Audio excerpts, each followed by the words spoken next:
I had been working as a food delivery driver for a few months, and by now, I thought I had seen it all. Strange customers, odd requests, and eerie locations. But nothing compared to the night I took an order to the outskirts of town. It was past 10 p.m. when the request came in. A single meal from a local diner, prepaid, with a note that read, "Please deliver to the back door." The address was in a secluded area, a stretch of suburban houses near the tree line, far from the usual bustling neighborhoods I was used to. I hesitated. Late-night orders to remote locations always felt risky, but the payout was good, and I figured I'd be in and out within minutes. I accepted the order and started the drive out of town. As I left the city behind, the streets grew darker. The glow of streetlights became sparse, replaced by long, empty roads lined with dense woods. The GPS guided me down a narrow, unpaved driveway leading to a house that barely appeared on the map. The place was set far back from the main road, partially hidden by trees. No porch light, no signs of life. I pulled into the driveway, my car's headlights illuminating a small, weathered house with boarded-up windows on one side. Something about it felt abandoned, except for the fact that someone had just ordered food. I checked the receipt. Deliver to the back door. Every instinct told me to leave it on the porch and get out of there. But I needed the confirmation from the customer. I stepped out of my car, food bag in hand, and walked toward the back of the house. The yard was overgrown, weeds stretching up through the cracks in the pavement. An old swing creaked in the wind. I knocked. Silence. I knocked again, a little harder this time. The door finally opened, just a crack. A man stood there, half hidden in the darkness. He was thin, with hollow eyes and a look that sent a chill through me. He didn't say a word. Your food?" I said, holding up the bag. His eyes flicked to the bag, then back to me. "Come inside." I forced a chuckle. "I'm not supposed to." "Just for a second," he interrupted. His voice was flat, emotionless. "I have your tip inside." Something about the way he said it made my skin crawl. I took a small step back. "I can't, man. Company policy." His fingers tightened on the edge of the door. "Just a second." I shook my head. "I'll leave it here. Have a good night." His expression didn't change, but his grip on the door loosened. Slowly, he nodded and pushed it open just a little more. That's when I saw it. Behind him, deep in the shadows of the room, there was another figure, motionless, barely visible in the dim light, watching. A jolt of fear shot through me. I turned on my heel and walked fast back to my car. My hands shook as I started the engine. As I backed out of the driveway, I saw the man still standing in the doorway, watching me leave. But the figure behind him, it was gone. I drove straight home, trying to shake the uneasy feeling in my gut. But just as I pulled into my driveway, my phone buzzed. New order request. I glanced at the screen. It was from the same customer. Same address, same instructions. I stared at the screen, my heart pounding. There was no way I was going back. Decline. Seconds later, another notification popped up. Customer requested you personally for redelivery. I turned off my phone. The next morning, curiosity got the better of me. I checked the app to see if anyone else had taken the order. The address had been removed. I searched it on Google Maps, nothing. Confused, I expanded my search and found something that made my stomach drop. A real estate listing. The property had been abandoned for years. According to online records, the last registered owner had disappeared nearly a decade ago, and the house had been left untouched ever since. My hands went cold. If the house was abandoned, then who had placed the order? Who had been standing in that doorway? And who, or what, had been watching me from the shadows? That afternoon, my phone rang. No caller ID. I hesitated before answering. "Hello?" A pause, then a voice, low, flat. "You forgot my food." I hung up immediately, my pulse hammering in my ears. My hands shook as I blocked the number. Seconds later, a new text appeared on my screen. "Don't ignore me. I know where you live." I went straight to the police. I told them everything. The house, the man, the redelivery request, the phone call. They asked for the address. I gave it to them. An officer frowned.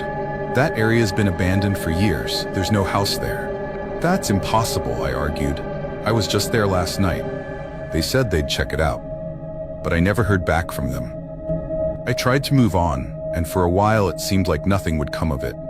No more strange messages, no more calls. The fear that had gripped me began to fade, replaced by the mundane routine of life. but the memory never left me. Even now, when I drive past isolated houses, when my GPS leads me down dark, unfamiliar roads, I can't help but think about that night. About the man at the door, about the shadowy figure behind him, who placed that order, and more importantly, why. I never got an answer, and I don't think I ever will.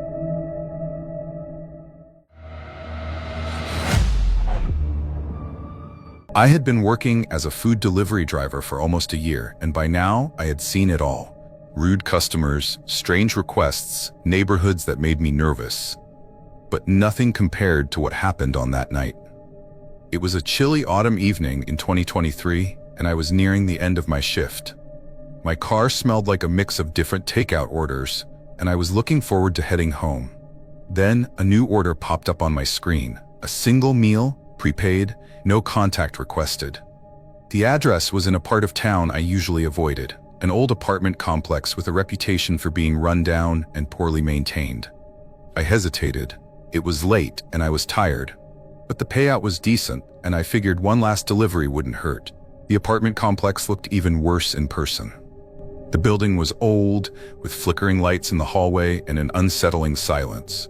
The kind of place where the walls felt like they had absorbed decades of secrets. I checked my phone. Apartment 7B. I took the elevator, which groaned as it carried me up, and stepped into a dimly lit corridor.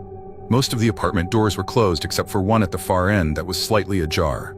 7B, I swallowed, balancing the food bag in my hand, and knocked gently. No answer. I knocked again, louder this time.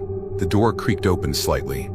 From where I stood, I could see a sliver of the interior, just enough to notice that the lights were off. "Hello? Delivery," I called out. Silence. I debated leaving the food at the door, but something about the situation felt wrong. Then, from the darkness inside, a voice emerged. "Come in." It was low, almost a whisper. My instincts screamed at me to turn around and leave, but I had never abandoned an order before. Hesitantly, I pushed the door open just a bit more. The air inside was stale, and the faint glow from the hallway barely lit the room. A man stood in the shadows, just beyond my view. "You can leave it on the table," he said, his voice unnervingly calm. Sure," I muttered, stepping inside just enough to place the bag on a small table near the entrance. As I turned to leave, I caught a glimpse of something on the floor. Scratches. Deep, uneven scratches covering the wooden planks, leading further into the apartment. My pulse quickened. I forced a smile. "All right, enjoy your food." The man didn't move, didn't say another word. He just stood there, watching. I stepped back, reaching for the doorknob, but before I could pull the door shut, something in the room shifted. A faint movement, the sound of fabric brushing against the floor. My eyes darted toward the dark hallway behind the man. There was someone else in there. I didn't wait to find out who. I yanked the door closed and power walked to the elevator, my breathing shallow. The second I got inside, I hit the ground floor button repeatedly, praying the old thing wouldn't stall. The doors finally slid shut, but just before they did, I saw it. A pale hand reaching out from the darkness of 7B, slowly pulling the door open again. I drove away faster than I should have, my hands gripping the wheel. My gut told me to forget about it, but my brain wouldn't let it go. Who was in that apartment? What were the scratches on the floor? Why did the man just stand there, barely speaking? I decided to check the app to see if the order had been picked up. To my surprise, it still showed as undelivered. I stared at the screen, confused. That was impossible. I had left the food right in front of him. Then, a notification popped up. Customer reported order not received, requesting redelivery. I felt a chill creep down my spine. Was this some kind of trick? I wasn't going back. No chance. The next day, I couldn't shake the feeling of unease. My curiosity got the better of me, and I searched for the apartment complex online. Most of the results were complaints about poor maintenance, but then I found something that made my blood run cold. A news article from 6 months ago. Man found dead in apartment 7B. Tenant reported missing weeks earlier. I clicked on the article. According to the report, the previous tenant had vanished, and when the landlord finally entered, they found his body hidden inside the wall. That didn't make sense. If 7B had been the scene of a crime, then who had ordered the food last night? And who was standing in that dark hallway? That evening, as I sat in my car trying to process everything, my phone buzzed. A new message from the delivery app. You have received a cash tip from this customer. Tap to accept. I stared at the notification. My hands trembled as I tapped it. Instead of a confirmation, a new message popped up. Thank you for coming. See you soon. I needed answers. I drove back to the complex, this time in daylight. The building still looked run down, lifeless. I found the landlord, an older man smoking outside. Hey, do you know if someone's living in 7B? I asked. He frowned. 7B? That place has been empty since the incident. No one's rented it out since. My stomach dropped. That's not possible. I made a delivery there last night. The landlord gave me a strange look. Kid, there's no one living in that unit. The power's been shut off for months. I didn't know what to say. I felt lightheaded, like reality was slipping away. I checked the app one last time. The order was still marked as undelivered. I deleted the app that night. I stopped delivering food altogether. But sometimes, late at night, I still think about it. Somewhere in that dark apartment, someone or something is still waiting for their food.